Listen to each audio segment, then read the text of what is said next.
Okay, so again, good morning, everyone.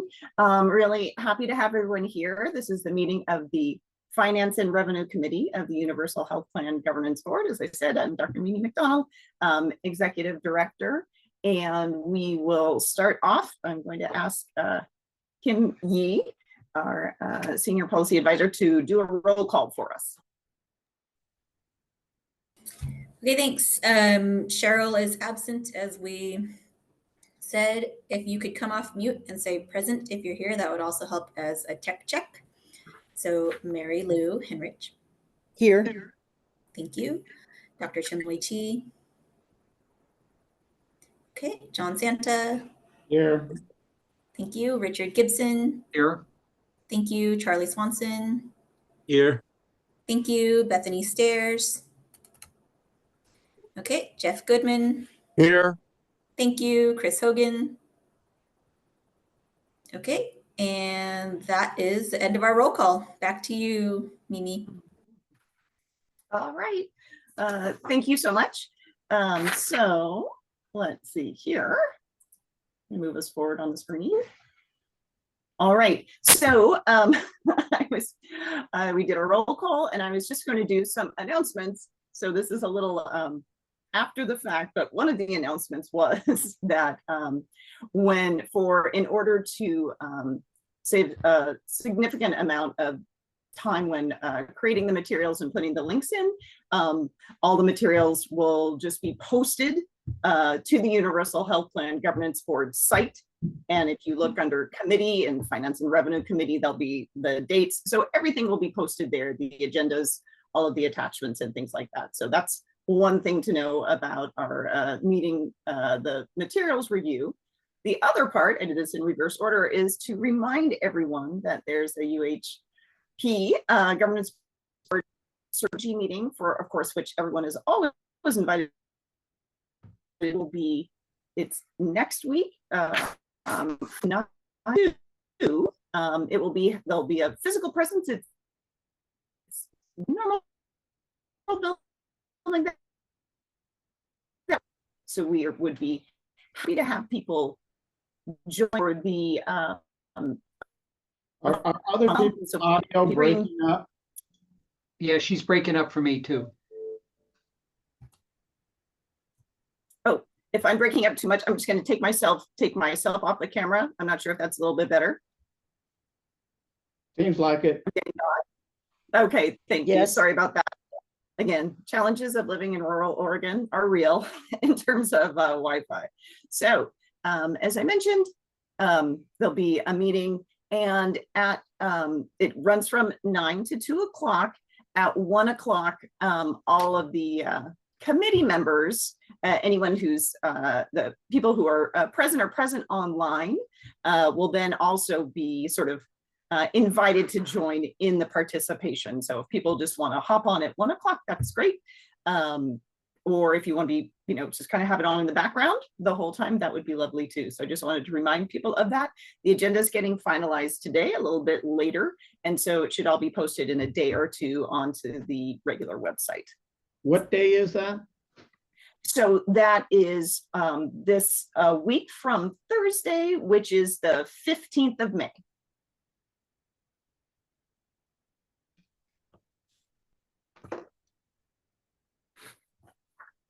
All right, so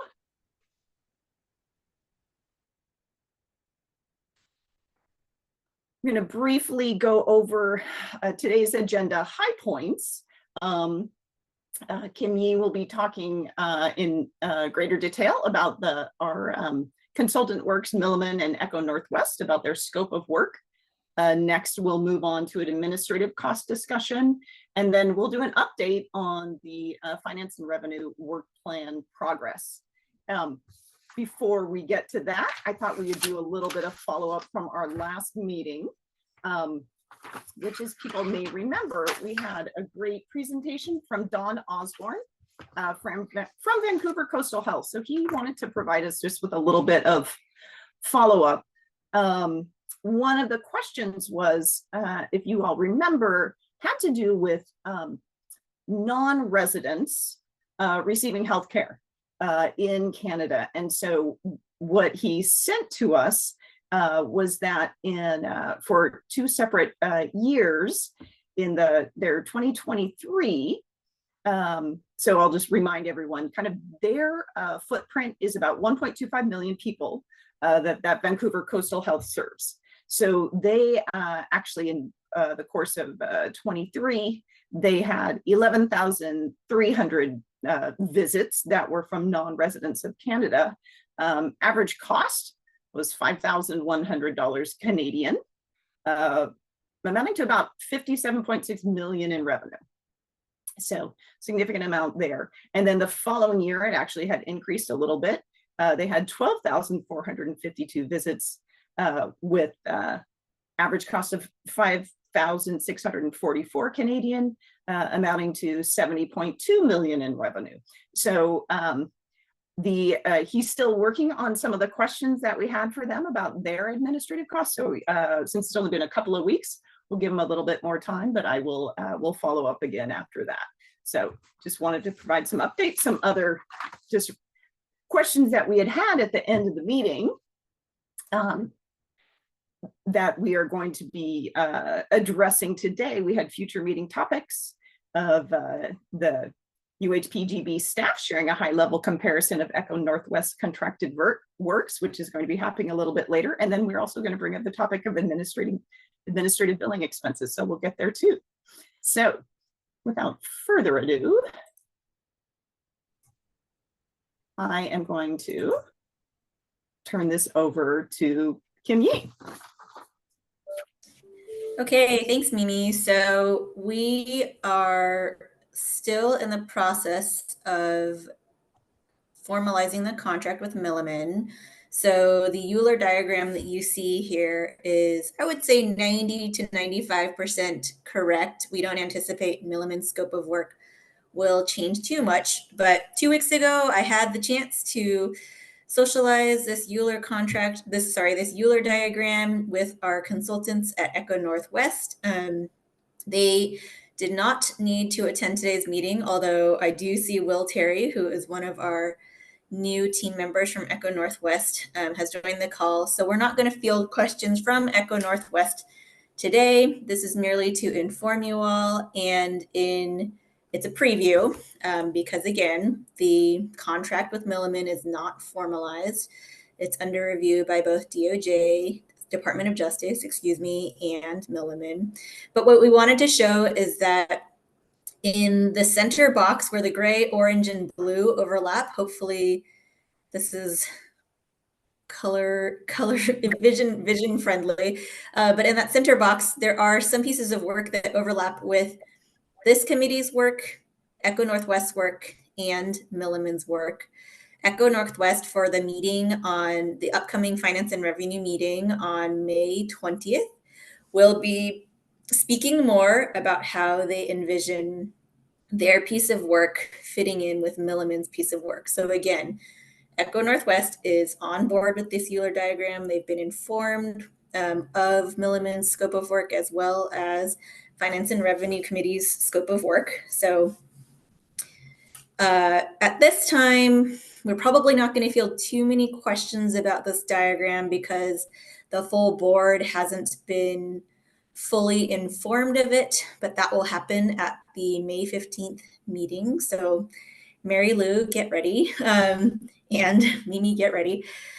What I want to point out is that Milliman is taking on work and tasks from 4 different committees for the Universal Health Plan: Finance and Revenue, Operations, Plan Design and Expenditure, and the forthcoming Transition Committee, whereas Echo Northwest is helping us with work that is limited to Finance and Revenue Committee's work, and our consultants from HMA, Health Management Associates, have been also sort of spanning multiple committees.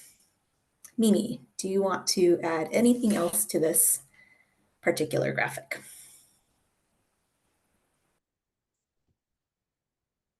No,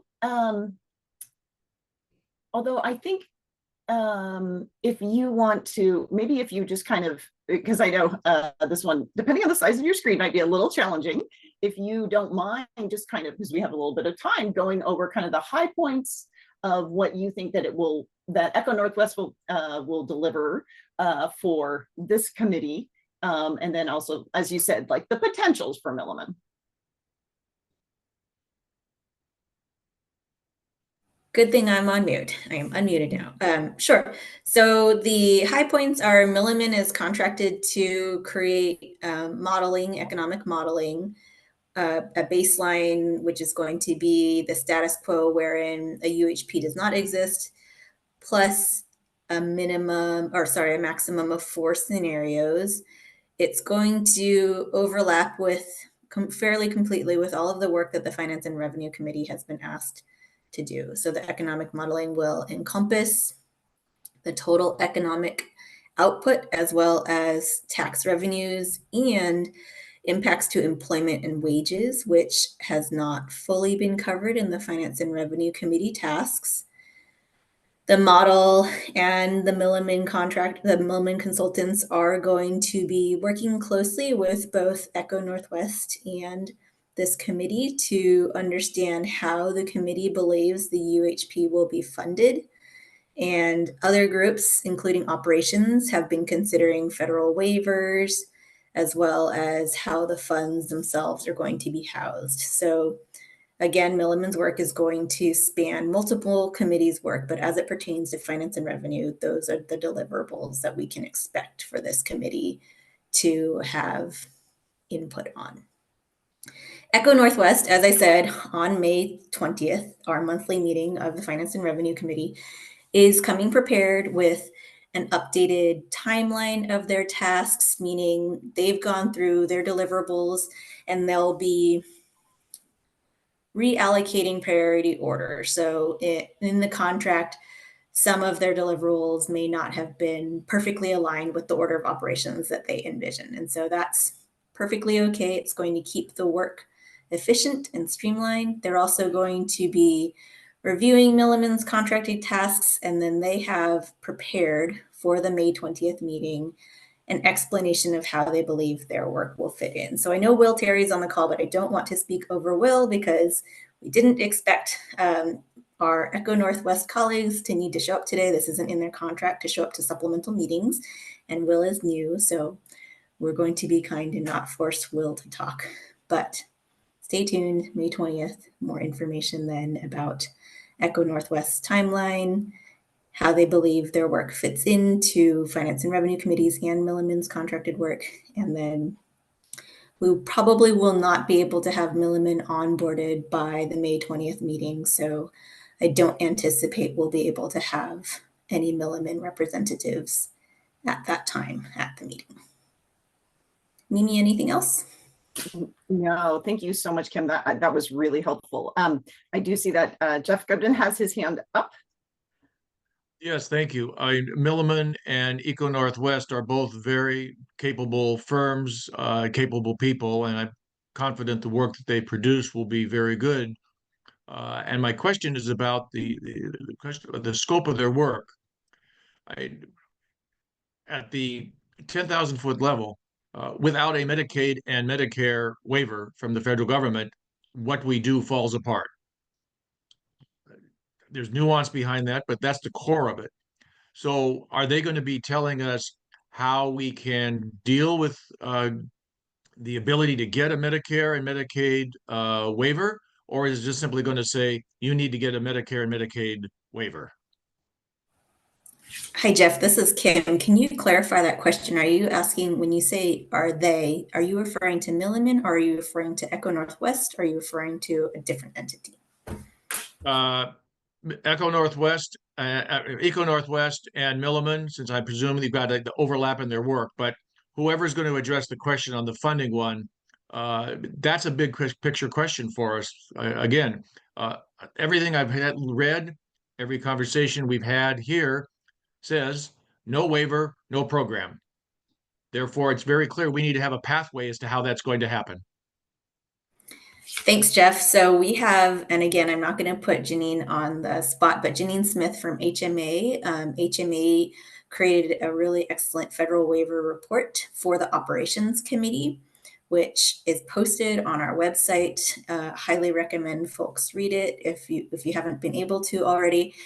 The operations committee is considering the waivers portion. So it does seem like a bit of strange division of labor, meaning that Finance and Revenue Committee is not as privy to the information the Operations Committee is considering. But Jeff, I completely see your point. If there's no federal waiver, we are not sure where all of the money is going to come from. Yeah, I don't know that we're going to possibly. Can you share with us? Can you share with us from the Operations Committee? I mean, are they going to produce a 100-page report that says, "Oh, by the way, you need the waivers, but we don't know how you're going to get it"? Or is there going to be a very detailed, specific path that says, "Here is how you get it"? I mean, if it's going to be the former, we're done. I mean, their report is done. If it's the latter, then they've got a lot of work to do. I'm just again. Yes. So thank you. Thanks, Jeff. So yes, absolutely. And that is, as Kim mentioned, yes, sometimes as I'm learning more as well, sort of the division of the tasks perhaps is not always not intuitive, or maybe a little bit clear, or maybe perhaps people would like, oh, I wish it were a different way. However, yes, the Operations Committee is absolutely tasked with working on it. OHA has been very, very instrumental, as well as providing input for potential for how this will move forward with the developing a waiver. So absolutely, I think we're all in agreement that that is a necessary portion. I would say that is, and Kim, please correct me, that portion, the waiver portion and recommendations, is not within the scope of what Milliman and Eco Northwest are tasked with. So we do have other committees, and of course our other consultant groups working on this. Is somebody tasked with identifying the specific path forward, assuming Yes, administrations will change in the future?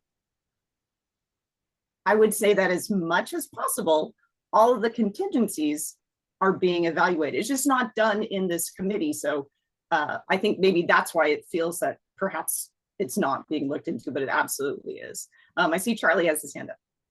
Thank you. Yeah, my question is somewhat along the same lines as what Jeff just asked, but it's related to a taxation question. And we've asked this a number of times. I'm not quite sure where the answer is, but is there a way to have raise money based on personal income that is not subject to the kicker? And so we still have that outstanding question. I'm wondering what's happened with that. Charlie, this is Kim. I'm so glad you brought that up. The Operations Committee, as part of their figuring out how to house the funds, the revenue, the trust fund proposal very briefly talks about ways so that the revenue raised by the UHP is not subject to the kicker. The short answer is most likely it's going to take statutory requirements to exempt the UHP's revenue from the kicker. There are, well, I'm mining my brain. I don't think, although this could be a question and I'll document it, it could be a follow-up question for our contacts at the Treasury Department. I don't know that any public corporation, and the UHP is currently going to be structured as a public corporation. I don't know that any public corporation's revenue is currently exempt from being subject to the kicker. But Charlie, you may know a lot more information than I do. I'll write that down as a follow-up question. But yes, the Operations Committee has considered protecting the UHP's revenue from being subject to the kicker. So thank you for bringing that up. Okay, yeah. So I guess my understanding is that it's essentially a constitutional question. So I'm kind of curious how it could be handled with legislation. But anyway, that's an outstanding question, I guess, still. So. Yes, I will say that Dr. Goldberg, Bruce Goldberg on the Operations Committee called it out had made sure that it made it to the slide because of the import, very much the import of that. So it's certainly absolutely being evaluated. And I see John Santa has his hand up. Yeah, I think, I'm pretty sure the State Accident Insurance Fund is protected from the kicker. And now that's not to say that there aren't occasional discussions at the state level that I've seen in the media that when the state is trying to find some money, they kind of say, well, we're going to go get SAFE's reserves.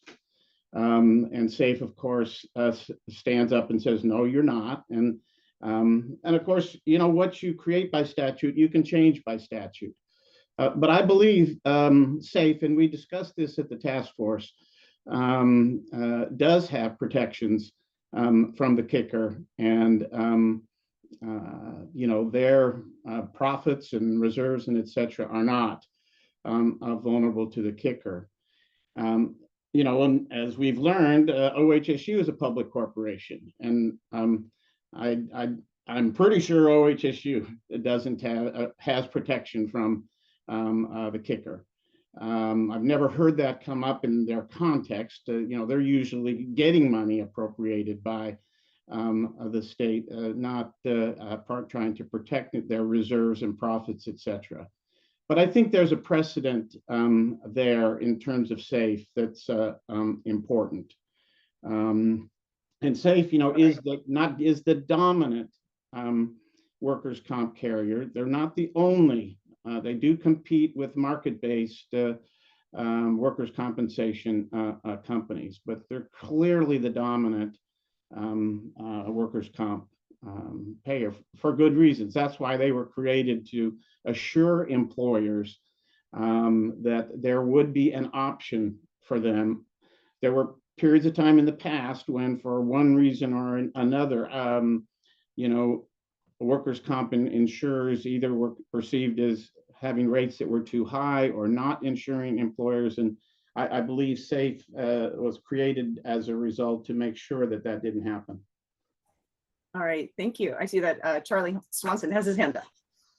Yeah, I just want to respond to John that the question isn't whether you can raise money that is not subject to kicker. It's whether you can raise money that's based upon income. The SAFE is not part of the general fund because their money is raised in a different manner. So it's not based upon income taxes. And so that's the question. Can you raise money based on income taxes that's not subject to the kicker? And so it's a different question, completely different question than SAFE.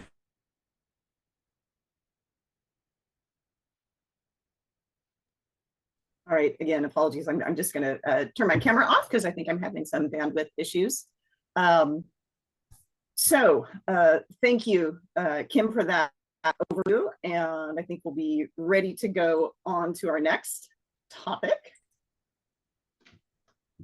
which has to do with the questions that were brought up at the last meeting, particularly around administrative cost analysis. So particularly as it relates to kind of provider burden related to, again, just the administrative work that needs to be done to allow for payment. So coding, billing, prior authorizations wouldn't necessarily be removed in a universal health plan. So I don't think one could 100% take those away, but so very much thanks to for the information provided. So we're gonna maybe take a little, sorry, I'm pulling over my papers here, some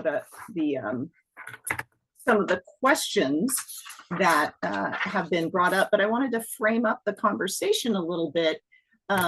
So we have a sense of what we're going to take away from this when we look at this and look for unanswered questions. So first off, talking about when we're looking at this question within all of the universal health plan work plan, where does the administrative cost fall for this particular committee? So for finance and revenue, because it is challenging, sort of only seeing one part of the elephant, as they say. So trying to fit it into that framework, looking at what's already being done Luckily, we've just found out a little bit about what work is being planned with the consultant group, so we can kind of highlight that again with this, and then coming up with what are the questions that are outstanding? What questions does this committee still feel is going to be important to understand the answers to be able to go forward with the committee work? So I'm going to start off. So this is sort of the question of administrative costs. As you can see, kind of falls under a couple of different committees. So what I did was taking from the work plan specific tasks under these different committees, and we can look at this. And I'll start with finance and revenue. Obviously, this committee's work to review and understand current health spending in Oregon. Well, certainly that would involve a complete understanding of how much of those administrative costs there are. And then of course, the next task of this committee, developing that universal health plan cost target. Now this, in the work plan, it says, based on the joint task force recommendations. So essentially it's saying at this point, using what you have right now, not that it's going to be the ultimate, but starting with that as a base to develop this cost target.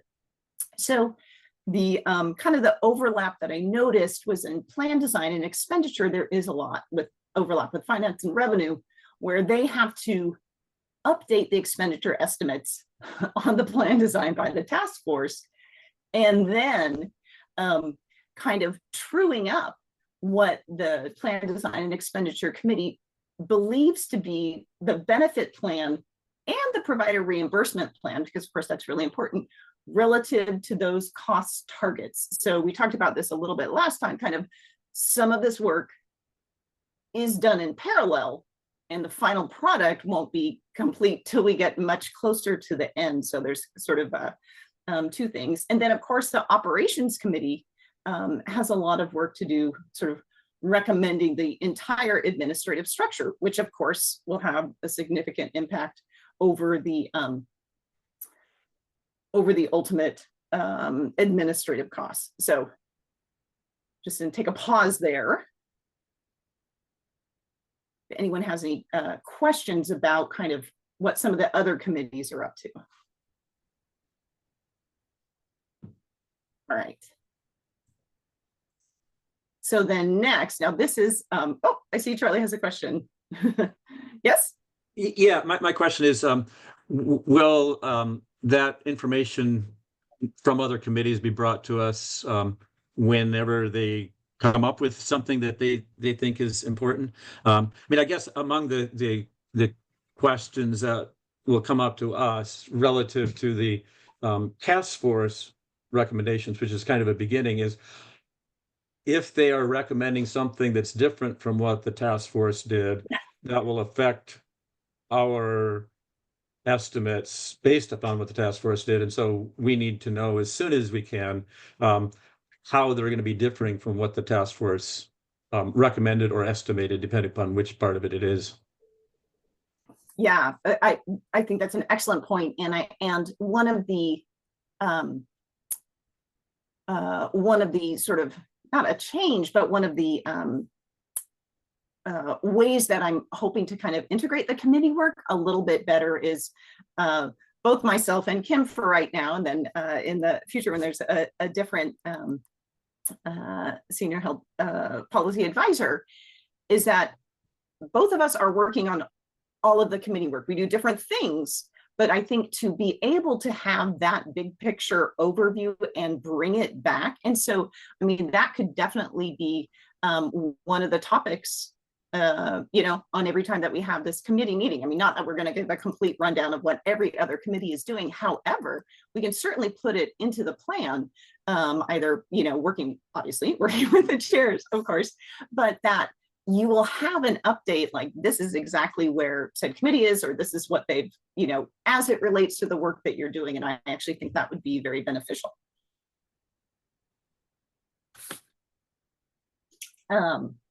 Also, I'd like to say thank you so this is the, at least I think many in this audience will get the reference. This is the Reader's Digest version of where we're at. For those who don't get the Reader's Digest part, this is the Cliff Notes or the Spark Notes version of where we are at for the previous analysis with many thanks again to what's been submitted so far. So the RAND study, I think that people have probably had at least an opportunity to glance through it. So that's on the main UHPGB website under sort of useful documents. So this was completed in 2017, but it was an incredibly thorough review. And I think that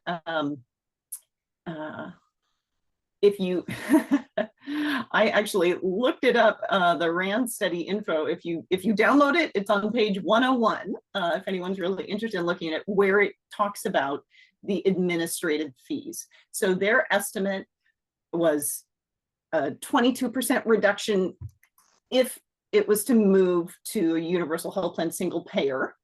The RAND study had 3 alternative payment plans as well, just so people remember. So that was 22% reduction in administrative fees versus the status quo.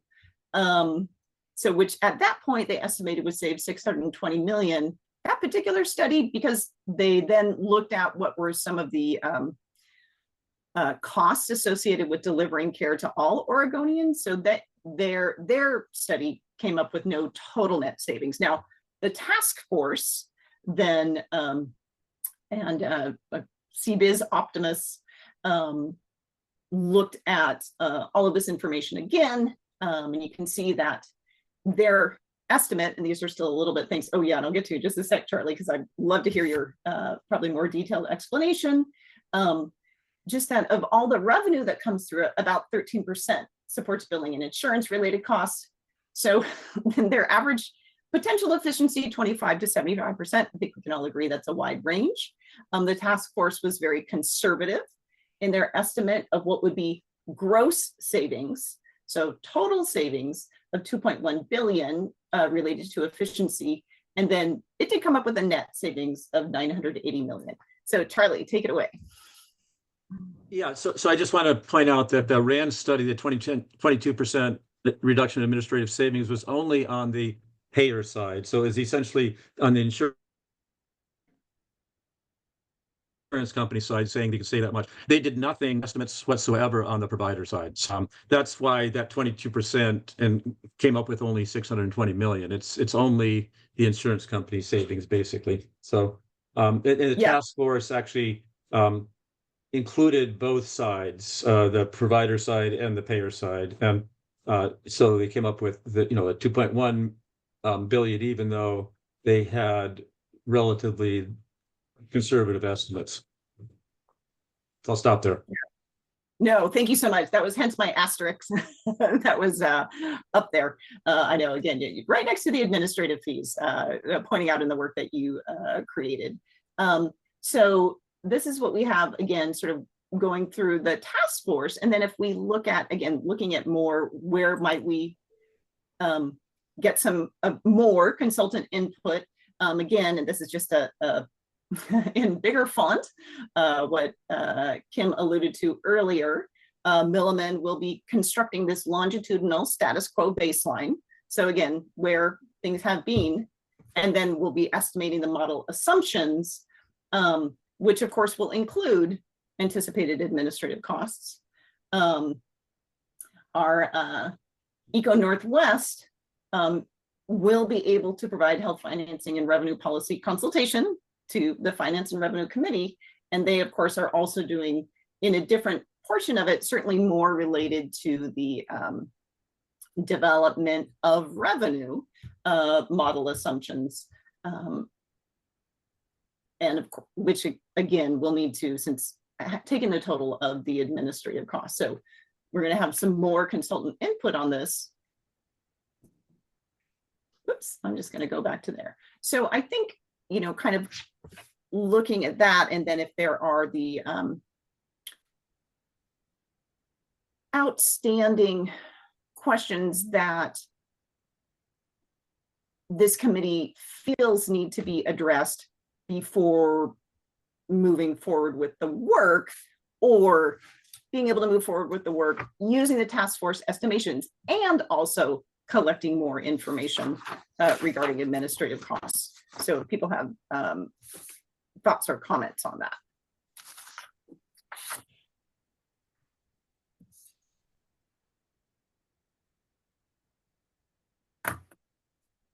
Mary Lou, I see you have your hand up.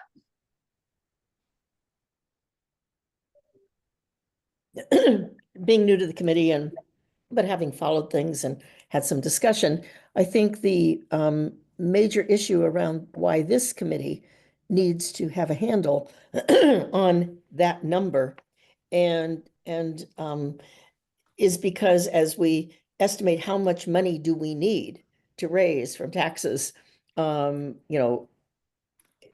it's, I've heard at the last meeting, I think 17 billion down to John saying, I think it could be 10, but kind of going back and forth. That's a kind of a major piece here as we try to figure out, the public's ability to, agree with us and to stomach the costs of whatever tax increases and we come up with. And so if you're going after 17 billion in cost versus 10 billion in cost and somewhere in between, that is why, because I I actually had a discussion with the board's chair and she and I were discussing the issue of administrative costs, and she didn't feel that was so much of really an issue for this committee to be worried about. And I disagreed with her. Because it really is important as we figure out the types of taxation to pay for this thing, that, it really makes a difference whether you're going for 10 or 17 or something in the middle. That's all. Thank you. Yes, those are, that is not a rounding error. 17 billion versus 10 billion. And I think that, again, it's that tension between building a structure, a tax structure, which of course is what this committee is tasked with, or coming up with a model for that, and then having the final number. And I think it is, again, starting with the framework, which will be starting with the estimates from the joint task. And I would say this is what Ramirez and I was hoping to convey. I know she couldn't be here, but just starting with that as the framework to build with, and of course, kind of as Charlie was talking about, all the information that comes in along, and as decisions are made, from operations and plan design, and how that will impact that. So I think that's the framework we're working with moving for right now. And I hope this is something too that I think will be a really fruitful discussion during the board strategy planning, and saying, these are topics that are very important, and we need to have a sense of how this is all going to fit together. Richard. How is the Milliman work different from Charlie's spreadsheet on the status quo baseline? I think we pretty well supported all the current spending. What are they going to do that's different from that?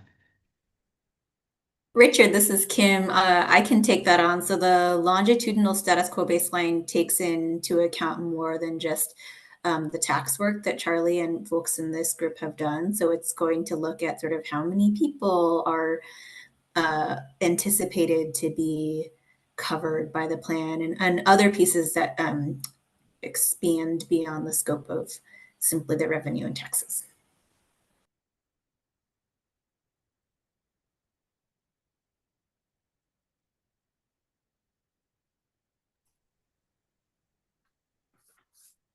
All right. So I think then if we want to, the risk of being ahead of schedule, we could be a tiny bit ahead of schedule and move on to work. And this all kind of weaves together the work plan progress update. So I'm just going to move to my next slide. And again, with many thanks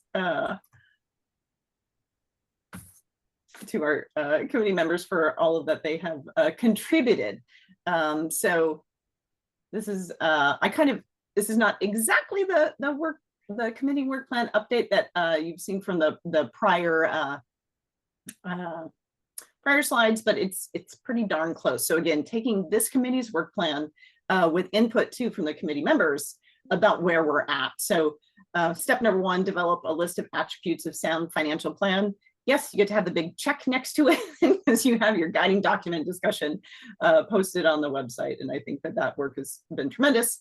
Review and understand current health spending. I probably should have put a little asterisk besides this one. However, again, kind of with the work that Charlie has done, which was the estimates using the NHE expenditure accounts and the additional work that's going to be coming in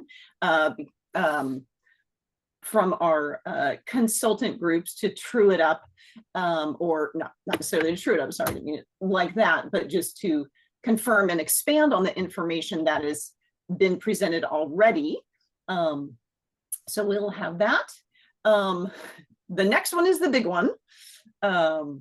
Develop the cost target that can be supported with new revenue and existing health spending. So, and Charlie pointed this out in the information that he provided, which was, starting with utilizing the recommendations of the Joint Task Force to start getting to that cost target.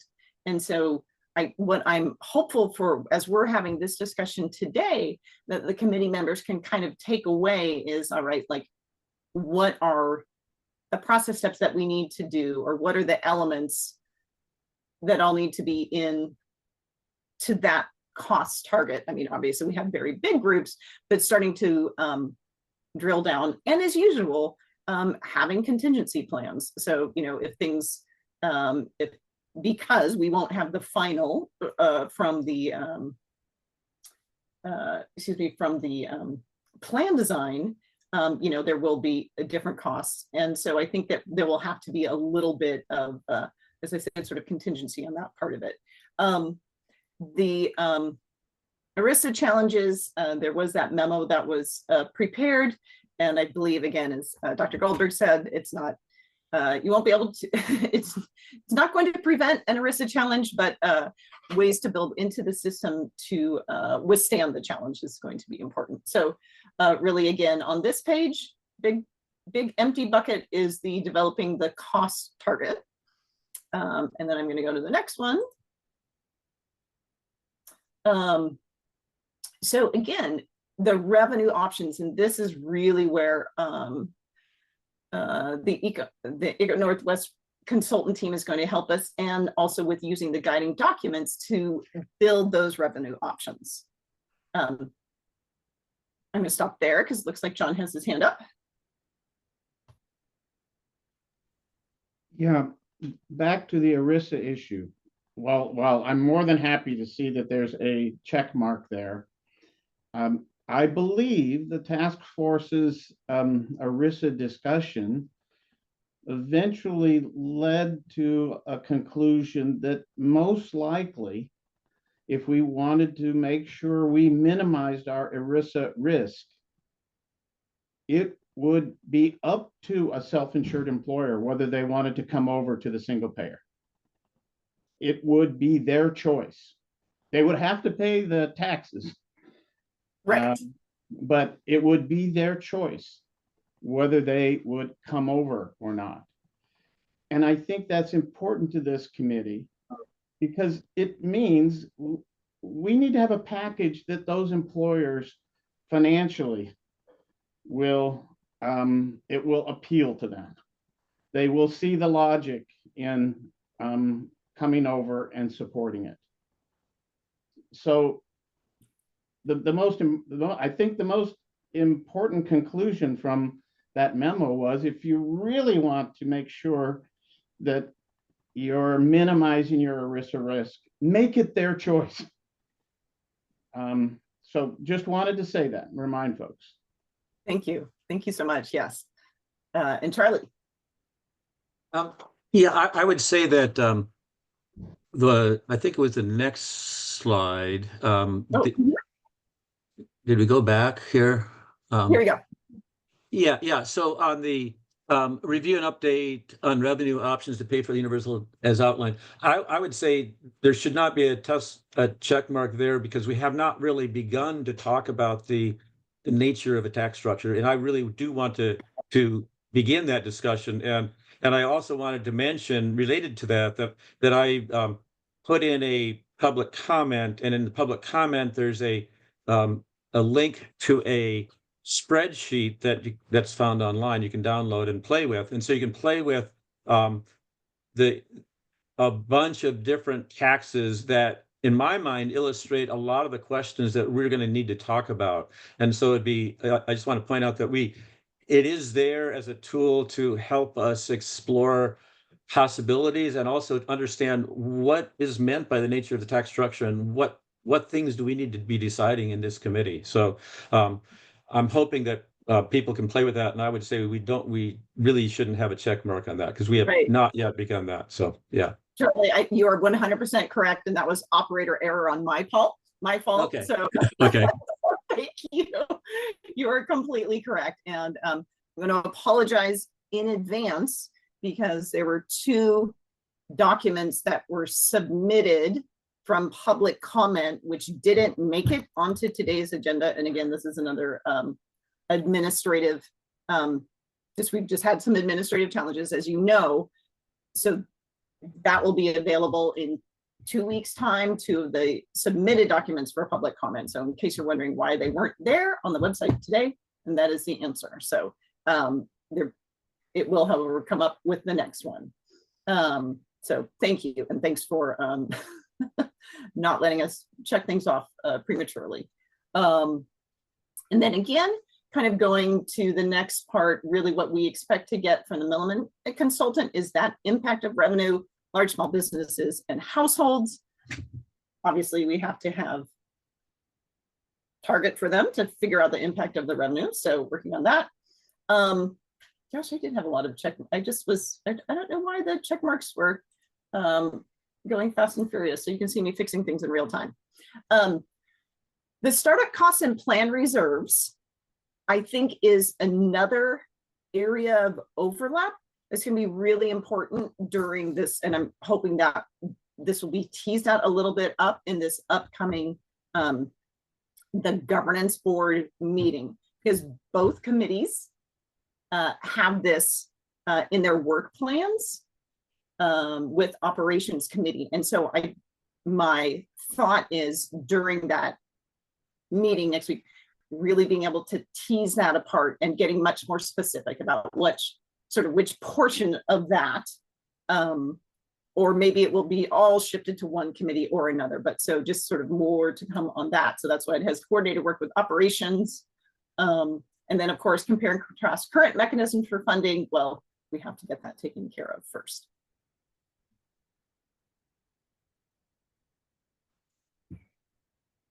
All right. Just going to move on then if there aren't any more questions or comments. And again, this is just kind of a little bit of a level setting. Meeting reflections and next meeting topics. I think I mentioned a couple of things that are going to come up in the governance board meeting, but and maybe I know Kim's been taking notes. I've been fixing slides in the interim. If there are specifics, I think this is a great time to call them out just to make sure that we're not going to miss things. John. Yeah, I'm sorry. Maybe I missed the chance earlier, but are we going to have a discussion about administrative costs? I recall, I think you sent an email out that Richard was taking this task on, which is fabulous. I apologize for not getting some additional thoughts to you, Richard, but are we going to have a committee discussion about the administrative services areas? Because, you know, I think it's a huge issue in terms of the cost target. I don't know how we can come up with a cost target until we have resolved where we're headed in terms of administrative services. It's the major area, the major opportunity for reduction in costs. And I just feel like I thought we were going to have that discussion either today or at some point in the future. So, and I apologize if I didn't frame this up very well. I think that, so my hope was kind of as we were going along during that, and I was talking about what has been done, what we anticipate coming from the from our consultant groups, and then the specific things are what are the questions that this committee has. So yes, I mean, I think that if what I am hoping to gain from today's meeting, we're not going to solve it today, but what I'm hoping to gain from today's meeting is specifics. So then either staff or committee members or consultants can get to those specifics, and that's where we're at. So I think that absolutely we have plenty of time. So I feel like we can, if there are specifics that we need answers to, now is the perfect time. I'm essentially just collecting questions. Well, sure. I mean, well, let me just make my comment about administrative services. My sense from the document that was available at this meeting was that the major analysis is going to be done around, if you will, the back office tasks that are done primarily around billing and claims and things of that sort. And I agree that that's the first priority. And, you know, there's a lot of literature about that.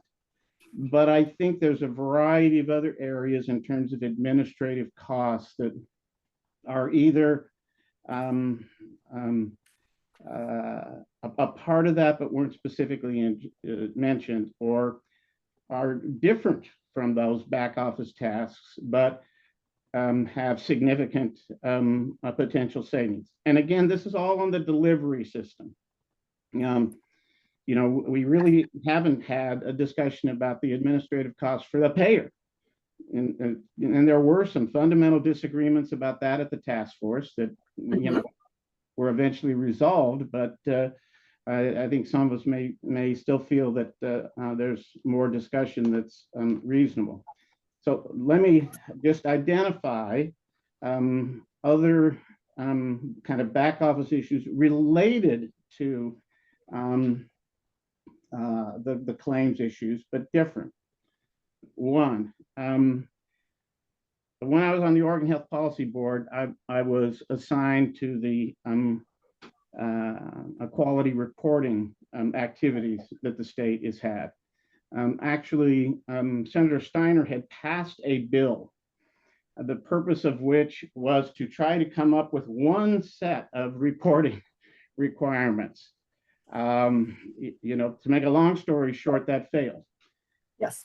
If I heard once at those committee meetings, I heard 100 times providers saying we're drowning in different reporting systems from different payers, from different constituencies. They identified that as a huge administrative issue, but nobody's ever succeeded at solving it. A single payer could solve that.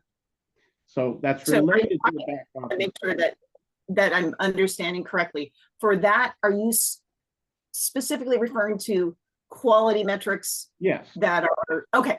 Thank you. Yes. Quality Yes. metrics. A second is all the credentialing work going around on physicians, providers of different sorts. And again, my understanding currently is after some attempts to try and unify that into a single process, there's now, again, a lot of time being spent credentialing for multiple different payers, et cetera. So there's an opportunity. And the third came up with the British Columbia fellow who noted that they had a single medical record in British Columbia that the payer paid for. So that moved over to the payer's administrative costs. Recall in that discussion, it was a very significant cost for them. Now, there's some areas that aren't related to those kind of, oh, I'm sorry, there's one other financial thing that's related. The job of collecting money. You know, I hear more from Kaiser about collecting my premiums, collecting my co-payments than any other activity. So so you're talking now on the, are you talking on the Still talking on the provider. I'm just going to break it up On the into provider payers and side. providers. On the provider You're side. So On the- front office staff, as you're leaving, hey, or as you check in, please may I have that copay?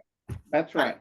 And Yes. and let me tell you, in the practices that I administer, and albeit many years ago, the cost of having to deal with money and transactions, and now the $10 copay, you have to set up a whole bookkeeping system for those small amounts of money, and there's a variety of risks, and believe me, in physician practices, many of my colleagues ran into financial problems because they didn't have tight enough accounting and tracking systems for that. So that's another one related to back office, but not specifically mentioned. But let me get to areas that aren't back office, but are significant. Marketing. It's not an accident. I mean, what is our state?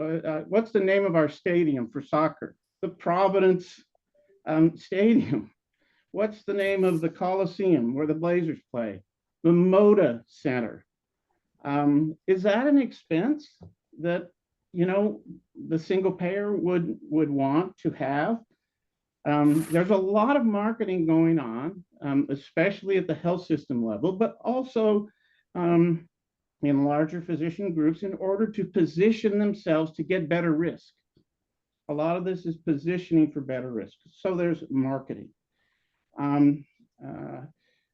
That example you gave, Miriam, at the start of the meeting was incredible. So the BC folks can tell us that 12,000 people need healthcare who have come in from out of their region. That is a really neat number. And they even gave you a dollar amount. And so figuring out how to administer that, we talked about this at the task force. How are we going to deal with visitors? And the single payer might be able to do that in a single system, so every office didn't need to be worrying about those folks. Do you follow me? Yes. So administering for out-of-state visitors, etc. Remember that the paying for the health benefits of employees in health systems, including doctor offices or provider offices, is a major expense. That's going to change. I would assume most of the health systems are self-insured. Essentially, their health benefit expenses are going to become taxes. But that may be less than their health insurance expenses are. Are you following me? And Yes, I would tell you that I am sure all those self-insured folks have a big reserve account sitting someplace. It's another reason to have reserves. And so when you talk about the transition and starting this up, another key part of that will be making sure the single payer is treated fairly in terms of access to those reserves and all. And then finally, probably the most ambitious issue that's administrative, but it's significant, is malpractice. This can be a very significant administrative expense for some specialties. And it's definitely a significant expense for the hospitals, et cetera. And, while it's politically tricky, there are certainly ways that a single payer could do a very different and I think much better job of handling that than our current system. So I just want to put those on the table. I'll make a list of them and put them in writing, but I'm trying to emphasize that without dealing with this issue, it's going to be difficult to arrive at a quote cost target that I'm going to be comfortable with, because some of those are 100 million or more issues. Yes. Okay. Thank you. Absolutely. Thank you very much. And Charlie has his hand up next. Kim, did you want to interject something prior to that? Please go ahead. And then Thanks. thanks. Charlie, for your Yeah, patience. thank you. And Charlie, this will just be super brief. John, I actually wanted to respond directly to what you were talking about, which is that Milliman's contract with the operations committee work is actually has some very specific pieces about developing these administrative cost estimates. And so you just mentioned that you would be happy to write up your administrative cost considerations, add them to what Richard Gibson has provided for us that are available in the meeting materials, and submit them to the committee. I imagine it must be very frustrating that this committee doesn't get to see Milliman's contract yet. It's frustrating for me to not get to share it yet, but I actually wanted to read you out the current version of Milliman's draft contract.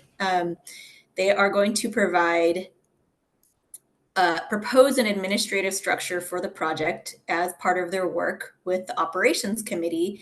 And as part of that, they're going to design an organizational structure that identifies the essential roles and responsibilities required to administer the UHP. And this is going to include, for example, the management, operations, finance, customer service, compliance aspects. Organize these roles into departments that can include claims processing, provider relations, member services, etc. Define reporting structures and lines of authority. So that all falls into these pieces that you're calling the back office tasks, John. And Milliman, as part of their work with the operations committee, is tasked with making financial management recommendations that include developing a budget that has as line items administrative costs, claims expenditures, etc., billings and collections, and then strategies for managing this financial risk, which also includes reinsurance, stop loss insurance. And their contract specifically says this work may incorporate efforts from the Finance and Revenue Committee. So, John, I am excited to hear that you've got the big picture view, that you have that experience with the task force. Highly encourage you to sit in on the operations committee if you have the chance. And as I said, on May 15th, so next week, the board is going to see a larger version of the Euler diagram that incorporates all of Milliman's work that is going to span the different committee work. And so if you're able to attend that meeting and see that portion, it's again going to be a brief presentation, but those materials should be publicly posted. So folks in this committee should be able to see on May 15th a version of that Euler diagram that spans all of the different committees' work plans. So John, thank you so much for bringing all this up. I just wanted to share that information from Milliman's draft contract. And then Charlie, your turn. Thank you. So my question is on a different topic. I mean, one that I already brought up, and the public comment that I submitted was, I guess, it's going to be a public comment for the next meeting. Can that appear? I mean, how much before that meeting can that appear? Because I would hope that it would appear soon enough that people have a chance to play with that spreadsheet that I linked that allows, I think, a better understanding of the nature of the tax structure questions that I would hope we are going to be talking about the next time. So, so just how much before that meeting could that be available? Charlie, this is Kim. I shared the public comment that you submitted, thank you, with our communications liaison last night. And she's normally pretty good at posting information within 24-hour turnaround. I'm not sure if she's in office or out of office today, but Okay. Ideally, your public comment will be submitted under the public comment section of today's meeting materials so that folks can play with the spreadsheet you alluded to. Thank you. Thank you, Kim. And Richard. So on the administrative cost, I wrote up a draft of questions that I would ask of an expert. So I think previously in this committee, we've talked about who are the experts that we would ask. And we were even thinking about having a panel of them in April, but couldn't bring it together because someone couldn't meet or whatever. But what I would suggest is that we list those consultants right now from everybody that people in this group know, and then reach out and send them that. And we can have other people augment the questions or modify the questions. But the main thing is, who are we going to send it to? We need people who really know back office billing for hospitals and back office billing for provider groups. We have one that's a good colleague of John and myself, and we could ask her. But we also need someone on the hospital side. So I'd like at this time to ask, with your permission, Mimi, to ask the committee, who are we going to send this to, who are we going to ask, including all those people we're going to have on a panel, Canada, whatever. Over. So I think, and I'm just trying to organize this in a way that's useful. I would say one of my concerns for sort of crowdsourcing it, as it were, to people that we know is that we may not get a robust sample of answers, and I don't know how helpful that will be to building the model. However, if you all think that it would be useful, because essentially it would be a little bit anecdotal, because it won't be the same. So I think we have the options of having that panel and just, you know, sort of getting those ballparks versus, and let's see, and I see that Anya's on the call, and I think Janine is still here, versus say, I don't know if this is something that HMA would take on in their work to get a little bit more of a robust analysis of it, as opposed to, like I said, sort of that, to, you know, use that phrase, crowdsourcing. So not in any way impugning that, but just recognizing for the final report, or even for this committee to build further, you would probably want a large enough sample size to make a meaningful discussion. Well, can we have both? I We mean, can if you Yes, I interviewed a understand. physician group or a hospital group and they said that's not our experience altogether, but that's what the literature says. I mean, I understand about anecdotal, but Yeah, I don't know. So I wasn't.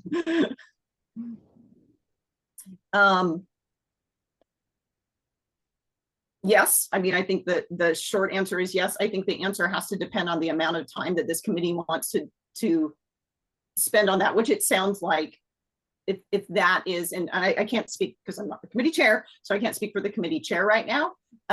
But that is something that I can talk to Ms. Ramirez about and see how much the amount of time or amount of work that could be, because that would be a significant chunk of work to make that happen. And so what I'm trying to understand is there I agree about being able to do both, but being able to do it in sort of a robust fashion. So I will ask, again, sorry for putting you both on the spot. I know Janine and Anya are on here. If they have thoughts about, because I know this was brought up before, about a source of that particular type of information, in addition to, as you mentioned, Richard, having people who are experts in the field, in their own field, discuss it.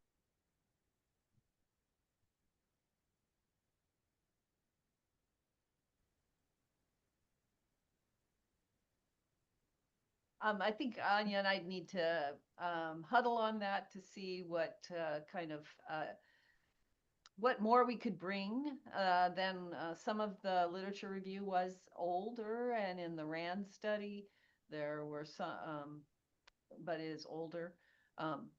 But we could take a look at what the latest greatest is in this area from a literature perspective. yeah, my concept I was agree that with that. I mean, go ahead, Anya, go ahead. I'm sorry. no, it's okay. I agree. There's probably newer stuff, but not a ton. Frankly, a lot of the literature in this particular area hasn't been, in my experience, hasn't been revisited in at least 10, maybe 20 years. Yeah. So, so then to your point, Richard, then the collection of potential sources would be really beneficial. And so if people are interested or have names, and you know, you can certainly email them to me. I think that would be great, or to, you know, the Health Plan Governance Board, and then we can kind of, and I could certainly I said, work with Chair Ramirez. I'm just sorry, because she's not here, because I don't want to speak for her. That's part of the issue. So, but developing sort of that list of experts and seeing if, are they able to answer those questions? Would they be willing to come and speak to this group is certainly something that I can talk with her. And in the interim, if people do have those, like off the top of their head, or specific experts they want, please send that information our way. And then I think Charlie, you were next, and then Mary Lou. So this is related to what Richard just brought up. And to me, once we get, put Richard's document together with what John is wanting to add to it, and maybe have a chance to review that with the committee, one possibility would be to, as Richard said, send this out.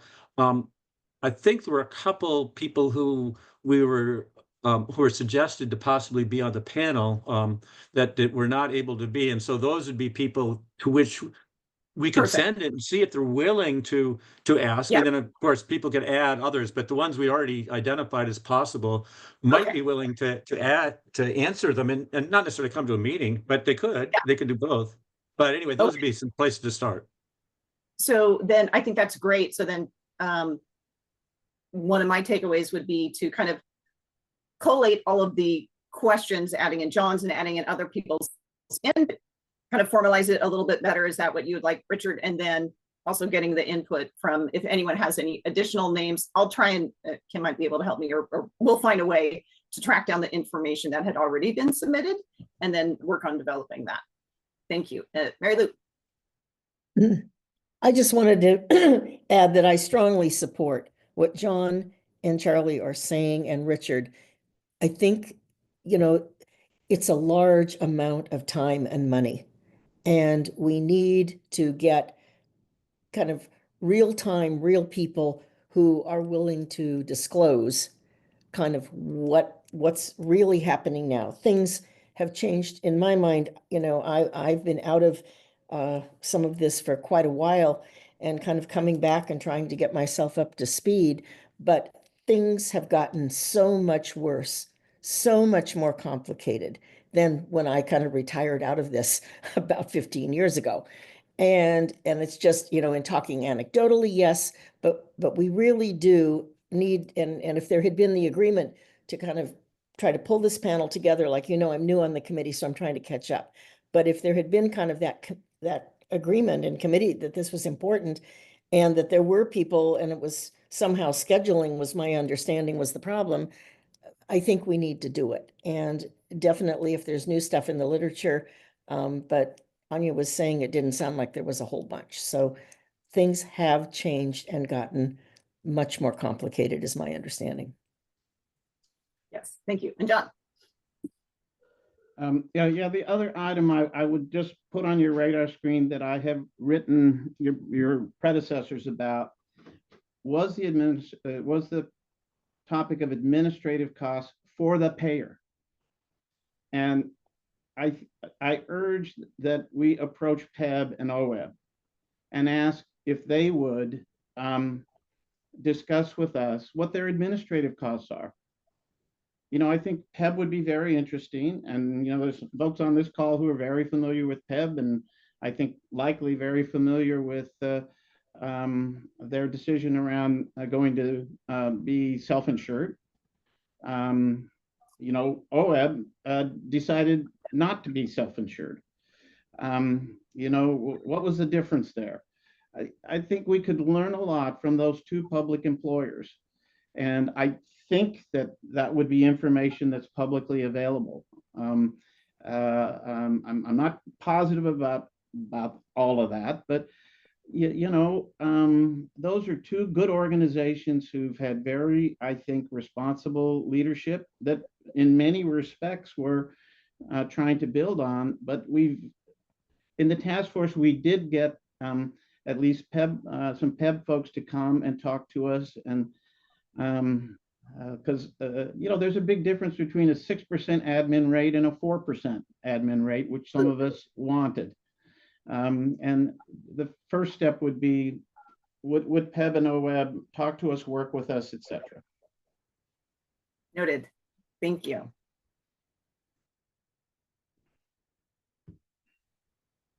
All right, I think we have our, we have our to-do list.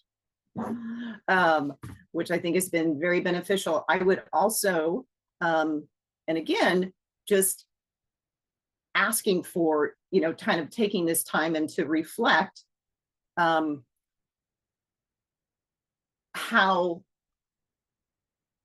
to move forward prior to having all of that information. Because there's certainly a lot of information that is available that can be used to develop this target. And so I would think that that is something to for people to bring together, and how you all would like it to be presented, what, kind of the breakdown and things like that. Yes, Charlie.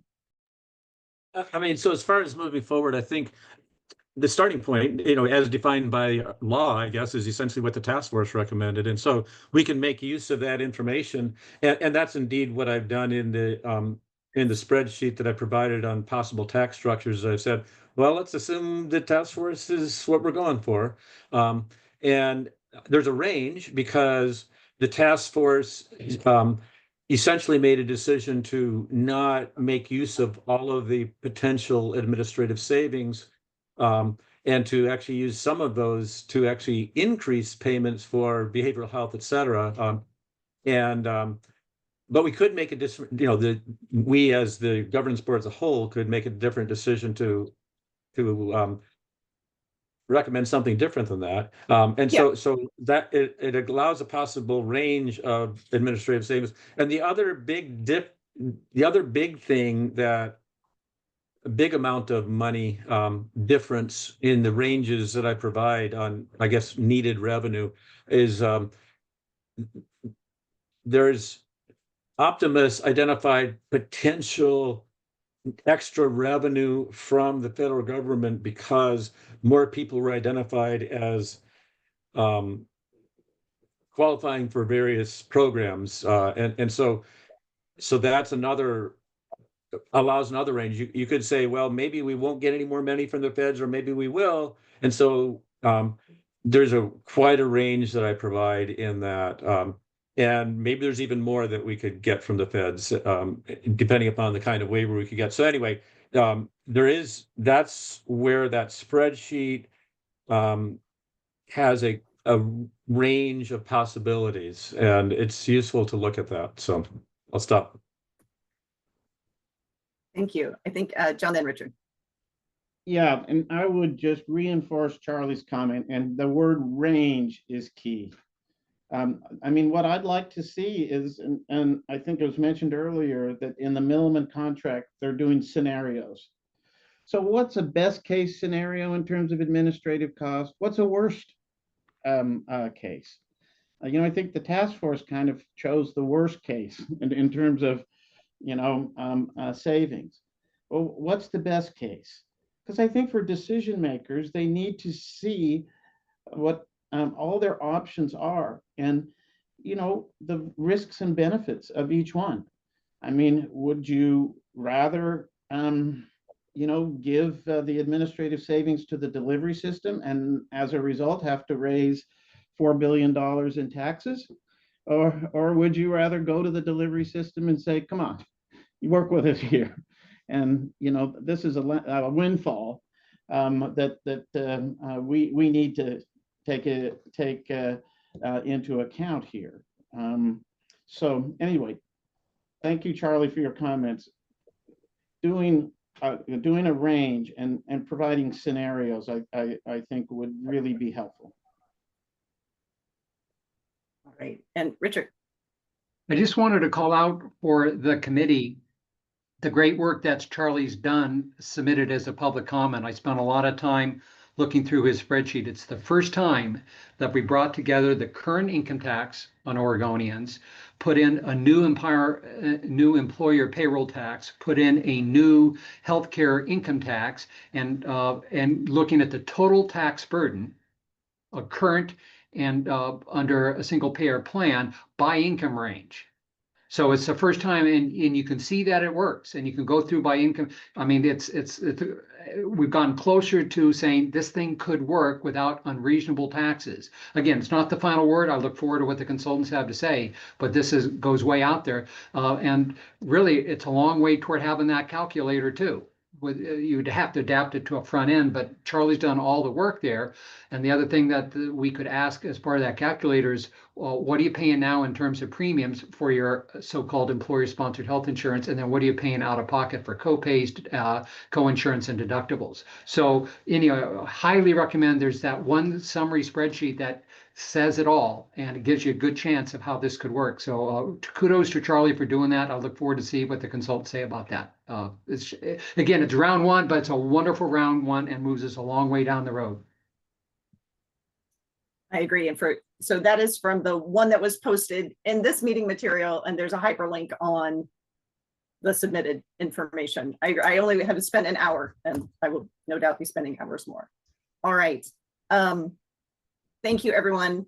This is really I think a useful discussion, good thoughts about the work that you're requesting from staff and things that we can do to get things continuing, moving forward.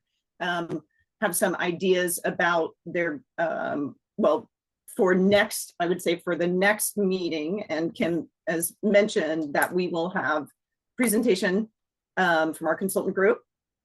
Correct? I'm looking at Kim. Yes, I'm getting the nod. Yes. So that will be it. And I'll work with Chair Ramirez too about other things. And in the meantime, people can look on the posted materials and start thinking about that. If people do have that information about potential resources at your fingertips, again, I will go digging through the archives and trying to find them. So apologies for not having it up front. But if you have it at your fingertips, please send it my way. I would appreciate that. So moving on, again, I apologize once again, not all of we did receive some public comments, not just Charlie's, but other people as well.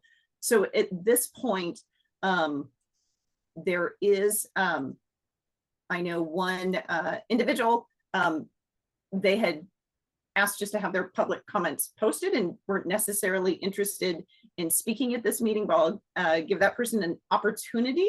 Just unmuted you. So if you would like to take this opportunity for public comment, feel free. And if not, that's completely acceptable too. And it will be read out at the next meeting. Thank you so much. I appreciate that. I don't have much prepared. I just am excited to be here and finding out more about this, and want to offer, I don't have the breadth of expertise in terms of how back office finances impact, but I do run a small mental health group practice and have been doing all of the billing and all of the credentialing and all of the back office stuff for a small practice. And I'm more than happy to offer any information about our business that could be useful to this group. Thank you so much. I really appreciate that. And I'll be reaching out to you as well, actually, because I think that would be, I think it will be good to get a range, because it's probably just because of economies of scale for the smaller practices, it's probably you all are hit even much harder. So thank you so much for sharing that. Thank you. And then I'm looking, Lou Siniger usually is here to provide public comment. I think he had asked, but I don't see him on the call anymore. So that was all that we had for public comment for today. Again, thank you all for everyone's, I see that Richard does have his hand raised. Yeah, it looks like you were winding down the meeting. That's why I put my hand up again. I just wanted to make a comment that Mary Lou and I this morning attended an in-person meeting of about 150 people. That's my estimate, could be well off, of the Oregon Health Forum. And Jack Friedman, formerly Providence Health Plan, moderated, and they were talking about costs. And there was a primary care group was represented, a public employee was represented, by Felisa Hagens, Health Plan Regents Cost Growth Target by Sarah Bordeman, and the Hospital Association of Oregon. And for an hour and a half or an hour and 25 minutes, we talked through the cost of care in Oregon and how people feel they can't handle it. And no one brought up ever until I stood up there. It's not about me, but the point is that no one else brought up the issue of the universal health plan, which could address all the issues. I'm not saying they're not hard. And even Felisa, and I don't want to speak for her, but what I took away was she says, I understand where that's going, but the state government doesn't have appetite for that now, or it's too hard. And both may be valid. And it's not about Felisa in this case, and not about the state. The point is that we can address these issues, but there's nobody else in there. I got a lot of applause when I sat down, so there's somebody in the room but no one else brought it up, and I was the first of 25 minutes of speakers, and no one else came back to it. So the reason I bring it up now is we got a long way to go to publicize this. We got a lot of good ideas. We have a plan. It's competent. It can address these problems. And the biggest pushback I hear, it's too hard. Well, a lot of things are too hard. Nuclear energy was hard. Climate change was too hard. COVID vaccines are too hard. Homelessness is hard. But you can't just say, well, it's too hard and we're not going to come up with a better plan. The current thing we're on is unsustainable. We have a plan, but we got a lot of public administering to do, or public outreach to do. Over. Thank you so much. And then I'm just going to address there's another individual with his hand up who's not a committee member, that ordinarily the request is that people to share at a public meeting to inform us, I think it's 72 hours, I can't remember, in advance. So if you are interested in doing that, please go onto the website, and then we will schedule you time for, we have this committee meets again in 2 weeks. So I'm going to go back to our committee members. I can't remember who is next. So I'm going to say Mary Lou, you get to go next. I just wanted to echo what Richard said. And I was prepared to get up and get in the line and say something too. But Richard did a wonderful job, and he outlined kind of what a single payer plan can do, et cetera. And so I'm actually wondering, Richard, if you could kind of enter that as a public comment and list those things out. I mean, I think it was really helpful. He's got a little card there. He read 7 things, I think. And there was a lot of, yes. And Felisa did say, that, and I think she personally is probably with us, but, getting the state, the legislative leaders to believe this thing could happen, would happen, they have a part in making it happen, is really important. And so I don't disagree. And I think that, from our, the other committee of the Public Engagement Committee, their requirements from the law, from the 1089, we're just kind of specific groups. And what I've been told by the co-chairs of that committee is that they really don't have the bandwidth to really do much more than that. And that is a concern. And so I bring that up at the our big meeting in May 15th. So thank you. Thank you, Richard. It was wonderful. That sounds great. John, I think you're going to get to have the last word today. Well, no, I'll win, but you get to be the last committee member to talk. Just one other thing for your radar screen. I have been ineffective at past meetings of, I think, getting interest or traction for a revenue plan specifically for Medicare.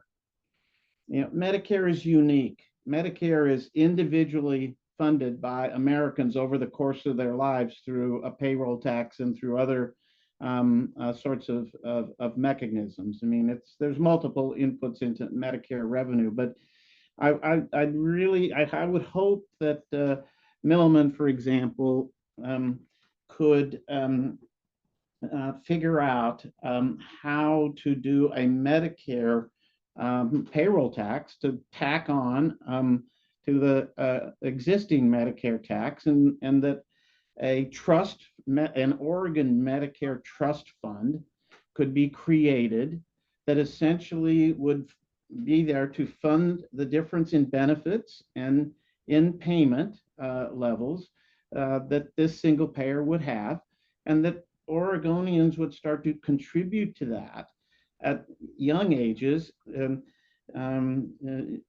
making it possible for them to do so at very small amounts, because that money's going to grow. And it could even be age adjusted, so that as people grew older, they paid a bit more because they were approaching the time when they're going to need it. I'll put this into writing, in hopes of it kind of getting on you all's list of revenue ideas. I just wanted to mention that. Excellent. So although you're saying Medicare, obviously it would be at Oregon state, so not Medicare, not national, it would be specific to Oregon for that age group and potentially the disability group as well. Right. Is what you're proposing. Okay, good. I just want to be clear. Thank you. And my guess is the feds would say, wait a minute, if we're going to do anything with you on Medicare, you better convince us that you've got money put aside for this population, and it's going to be growing in anticipation of people who are now in their 20s wanting to have that when they're 65, and the federal government still won't be providing dental or vision or making payments to the provider system at the same rate as commercial, things of that sort. So I'll write it up, but Thank you. I'd like to think I could write it up and send it, Miriam, to you all, and it would get on your radar screen, rather than, I admire Charlie's ability to make public comments, but that's good. We'll all go in. Yes, absolutely. That would be terrific. Okay. All right. Well, again, thank you all for an excellent meeting. I appreciate everyone's, thank you. Appreciate your willingness to put up with some of my lack of Zoom skills and taking a little bit longer. So we will be having more. Our own administrative assistants will be coming along soon. So we appreciate that. And as mentioned, this committee will be meeting again at the regular scheduled time. This was an interim meeting. And I hope that people will be able to at least join in for part of the time, if not the whole time, for the board meeting that's happening on the 15th. So that's it. Thank you all so much and have a good rest of your morning.